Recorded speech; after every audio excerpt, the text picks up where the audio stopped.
Австралийское солнце висело над сухой пустынной пустошью, подобно раскаленному медному диску, безжалостно выжигая остатки жизни из иссушенной земли. Воздух дрожал от зноя, превращая далекие силуэты редких эвкалиптов и иссушенных кустарников в призрачные колышущиеся тени. На десятки километров вокруг не было видно ни души, только бесконечный красный покров, потрескавшаяся глина и слепящий свет. По извилистой грунтовой тропе, поднимая за собой небольшие клубы оранжевой пыли, ехали два подростка — Джек и Ник. На вид им было лет по 15. Джек, более высокий и рассудительный, ехал немного впереди, уверенно держась за руль своего темно-синего горного велосипеда. Ник, более щуплый, с подгоревшей на солнце веснушчатой кожей и растрепанными светло-русыми волосами, чуть отставал, время от времени вытирая пот со лба тыльной стороной ладони. Это было самое обычное летнее воскресенье. Мальчишки знали эти окрестности как свои 5 пальцев. Но сегодня из-за затянувшейся засухи решили заехать дальше обычного. Туда, где когда-то в дождливые сезоны располагались мелкие низинные водоемы и сезонные болотца. Теперь же от воды там не осталось и следа.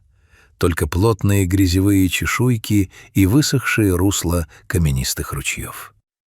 «Джек, может, сделаем привал?» — тяжело дыша крикнул Ник, притормаживая у одинокого высохшего куста. «Вода в фляге уже почти кипяток, да и ноги от педалей гудят». «Давай проедем еще сотни метров до старого глиняного карьера», — отозвался Джек, оглянувшись через плечо. «Там хотя бы есть тень от обрыва. Сделаем глоток и повернем к дому, пока нас окончательно не испекло». Ник кивнул, соглашаясь с другом. Они снова нажали на педали. Колеса тихо проселочно шуршали по гравию, пока дорога не сделала плавный изгиб, выведя их к краю широкой низины. Раньше здесь было небольшое болотце, питаемое подземными ключами. Но месяцы безжалостной жары превратили его в коварную ловушку, огромную котловину, заполненную густой, вязкой, почти черной грязью, сверху покрытой обманчивой сухой коркой. Подростки оставили велосипеды у края низины и подошли к обрыву, чтобы передохнуть. Джек уже достал свою металлическую флягу, когда Ник внезапно замер, щурясь от яркого света и всматриваясь в самый центр грязевого месива. «Джек, смотри! Что это там?» Ник указал пальцем в сторону центра болотца. Сначала Джек подумал, что друг увидел старый пень или отвалившуюся ветку дерева, рухнувшую в торопливый ил. Однако, присмотревшись, он заметил странное, еле уловимое движение. В 30 метрах от берега, среди темной густой грязи, торчала одинокая голова. «Это животное?» — вполголоса произнес Джек, отставив флягу. Они подошли ближе к краю, стараясь выбрать позицию повыше. Ошибки быть не могло. Из вязкой топи торчала голова крупного серого кенгуру. Зверь провалился по самую шею. Его мощное тело, созданное для стремительных прыжков по открытым равнинам, сейчас было полностью сковано плотной грязевой массой, которая держала его словно застывший цемент. Кенгуру даже не пытался дергаться. Он сидел совершенно неподвижно, лишь периодически нервно вздрагивали его длинные чуткие уши. В его больших, темных, абсолютно не мигающих глазах читалось не просто утомление. Это было полное, беспросветное отчаяние. Животное явно потратило все свои силы, пытаясь вырваться в первые часы пленения. Теперь же, обессиленный и обезвоженный, кенгуру просто смирился с неизбежным, ожидая гибели под палящим солнцем. «Он же сгорит тут заживо», — тихо, с глубокой болью в голосе прошептал Ник. «Он искал воду, представляешь? Пришел сюда, думал напиться, шагнул на корку, а она провалилась.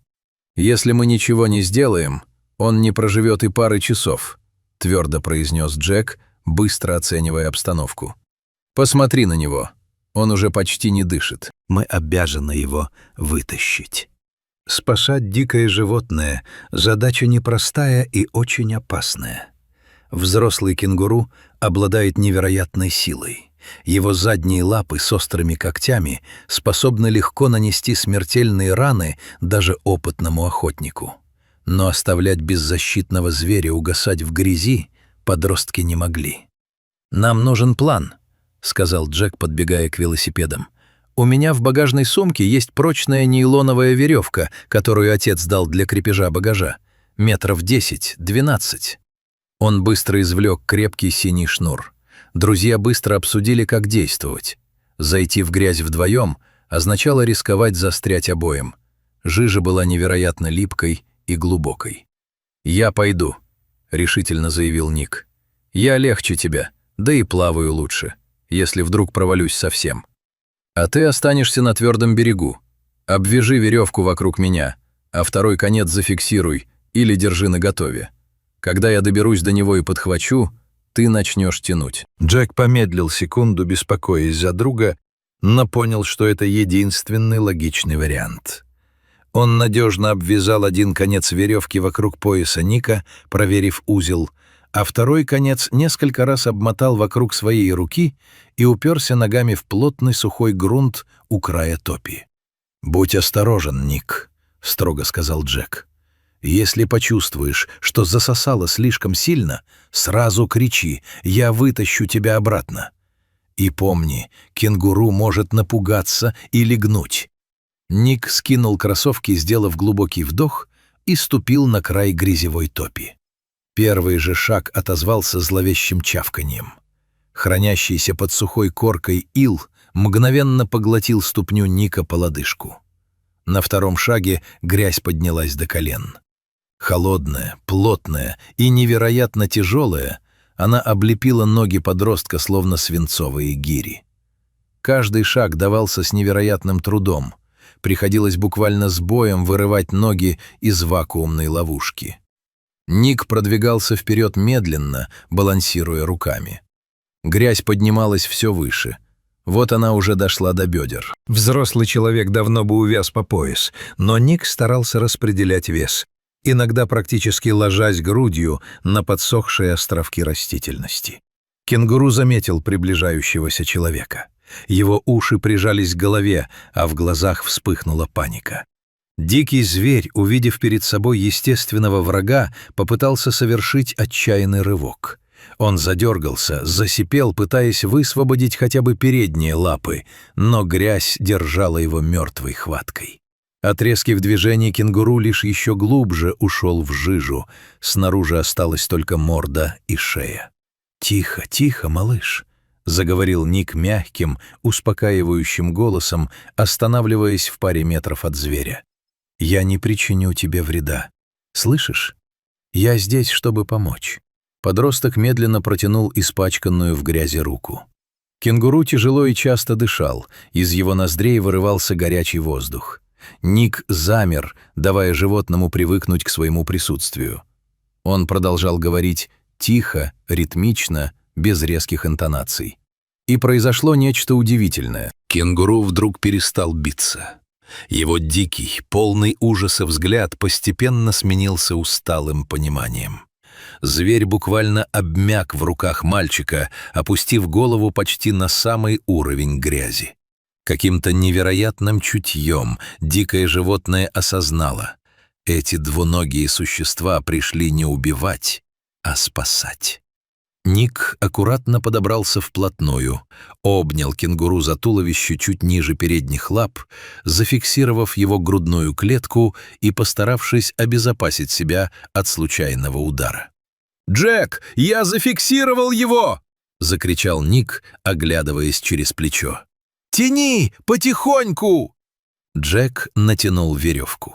Мышцы его рук и спины напряглись до предела. Он уперся пятками в сухую землю и начал ритмично тянуть назад, используя вес своего тела. «Пошло! Еще немного!» — выкрикивал Ник.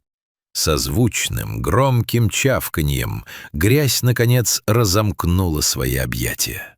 Вязкий вакуум разрушился, и кенгуру вместе с Ником начал медленно продвигаться к берегу. Это была изнурительная работа. Каждый метр давался ценой огромных усилий. Джек тянул веревку изо всех сил, а Ник снизу подталкивал обессилевшее животное, не давая ему снова погрузиться в топь.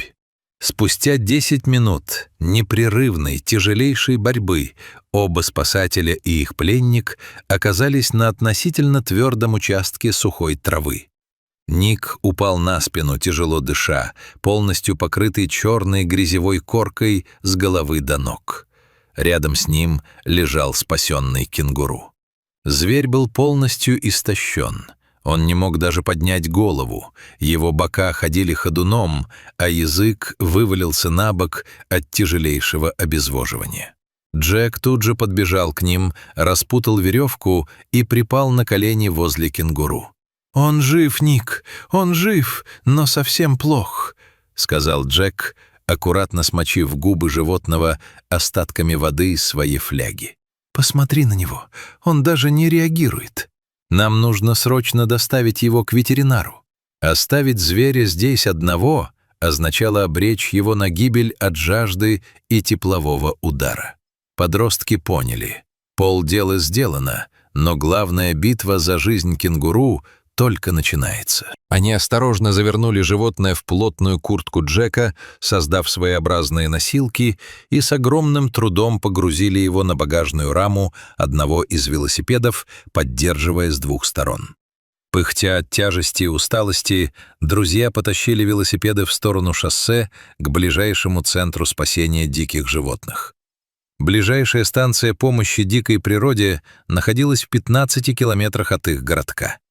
Когда с ног до головы испачканные грязью мальчики вбежали в двери клиники, волоча за собой обессиленного кенгуру, дежурные ветеринары были поражены. «Быстрее, на операционный стол!» — скомандовал главный врач клиники доктор Харрис. Сотрудники центра мгновенно включились в работу. Состояние кенгуру было определено как крайне тяжелое. Глубокое обезвоживание, критическое снижение уровня электролитов в крови, тепловое истощение и риск аспирационной пневмонии из-за грязи, попавшей в дыхательные пути. Джек и Ник сидели в коридоре, молча наблюдая за происходящим через стеклянную дверь. Они видели, как врачи аккуратно смывали с шерсти зверя въевшуюся сухую грязь, как ставили ему капельницы с физраствором и питательными витаминными комплексами, как делали уколы жаропонижающих и восстанавливающих препаратов. Спустя 2 часа доктор Харрис вышел к подросткам. Он устало снял медицинские перчатки и тепло улыбнулся парням. «Вы успели вовремя, парни», — произнес доктор. «Еще полчаса на том солнце, и его сердце просто не выдержало бы. Вы сделали нечто невероятное.